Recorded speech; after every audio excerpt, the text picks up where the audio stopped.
શું તમે ક્યારે એવું રેસ્ટોરન્ટ જોયું છે જ્યાં પ્લેટની જગ્યાએ માણસના શરીર પર જ ભોજન પીરસવામાં આવે?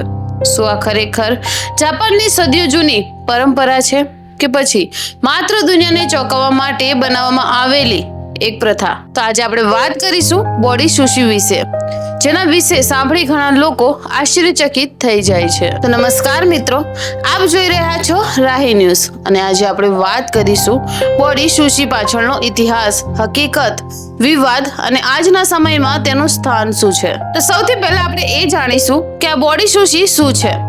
બોડી સુશી એ એવી પ્રસ્તુતિ છે જેમાં સુશી અથવા અન્ય ખાદ્ય વસ્તુઓ એક વ્યક્તિના શરીર પર સજાવીને પીરસવામાં આવે છે. ઘણા લોકો માને છે કે આ સમગ્ર જાપાનમાં ખૂબ જ સામાન્ય પરંપરા છે, પરંતુ હકીકતમાં એવું નથી.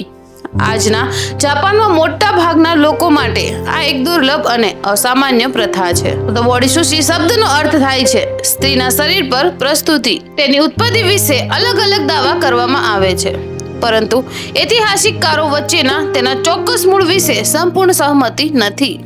કેટલાક લોકો માને છે કે તે ખાસ પ્રકારની ખાનગી ઉજવણી અથવા વિશિષ્ટ મહેમાનો માટે કરવામાં આવતી હતી. જો કે આ પ્રથા સમગ્ર જાપાનની પરંપરા હતી તેવું માનવું યોગ્ય નથી. હવે તમને વિચાર એ પણ આવતો હશે કે આને કઈ રીતે કરવામાં આવતી હશે. તો આ પ્રકારની ઇવેન્ટમાં સામાન્ય રીતે ખૂબ જ કડકો નિયમ રાખવામાં આવે છે. ખોરાક અને શરીર વચ્ચે સ્વચ્છતાનું ધ્યાન પણ રાખવામાં આવે છે. શરીર પર સીધો ખોરાક ન મુકાય તે માટે પાન અથવા અન્ય સામગ્રીનો ઉપયોગ થઈ શકે છે. ભાગ લેનાર વ્યક્તિને લાંબા સમય સુધી એક જ સ્થિતિમાં રહેવું પડે છે અને મહેમાનો માટે પણ આ વર્તનના નિયમો નક્કી કરવામાં આવે છે. અને પછી તમને એ પણ વિચાર આવતો હશે કે પછી આ બધું છે તો વિવાદ શાની માટે? તો અહીંથી ચર્ચા શરૂ થાય છે કે એક પક્ષ કહે છે કે આ માત્ર એક કલા અથવા પ્રસ્તુતિનો પ્રકાર છે. બીજો પક્ષ કહે છે કે માણસને પ્લેટ અથવા વસ્તુ તરીકે રજૂ કરવું તે યોગ્ય નથી. કેટલાક માનવ અધિકાર કાર્યકરો અને સામાજિક વિવેચકો માને છે કે આવી પ્રથાઓ વ્યક્તિના ગૌરવ વિશે પ્રશ્નો ઊભા કરે છે. તેથી આવા વિષય વર્ષોથી ચર્ચાના વિષય રહ્યા છે. અને હવે તમને થતું હશે કે શું આ આજે પણ જાપાનમાં લોકપ્રિય છે? તો વાત એમ છે કે ઘણા લોકો વિચારે છે કે જાપાનના દરેક મોટા શહેરમાં બોડી સુશી જોવા મળે છે, પરંતુ આની જે હકીકત છે તે કંઈક અલગ જ છે.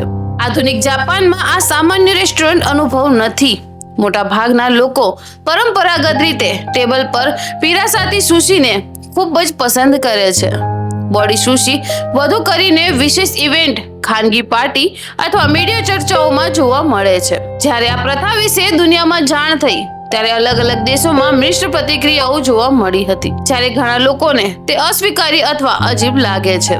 સોશિયલ મીડિયા પર પણ આ વિષય વારંવાર ચર્ચામાં રહે છે. મહત્વની વાત એ પણ છે કે બોડી સુશીને આખી જાપાની સંસ્કૃતિ પ્રતિનિધિત્વ માનવું યોગ્ય નથી. અને જાપાનની ઓળખ તો તેના સમૃદ્ધ ઇતિહાસ, ટેકનોલોજી, શિસ્ત, ચા સમારોહ, મંદિર અને વિશ્વ પ્રસિદ્ધ ભોજન માટે છે. બોડી સુશી પાછળની હકીકત કદાચ આપના વિચારો કરતા અલગ છે.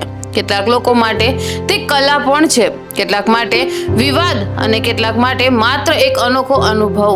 પરંતુ એક વાત ચોક્કસ છે કે આ વિષય આપણે આજે પણ દુનિયાભરમાં ચર્ચાનો કેન્દ્ર બની રહે છે. સુવેલ, આ વિશે આપનું શું માનવું છે?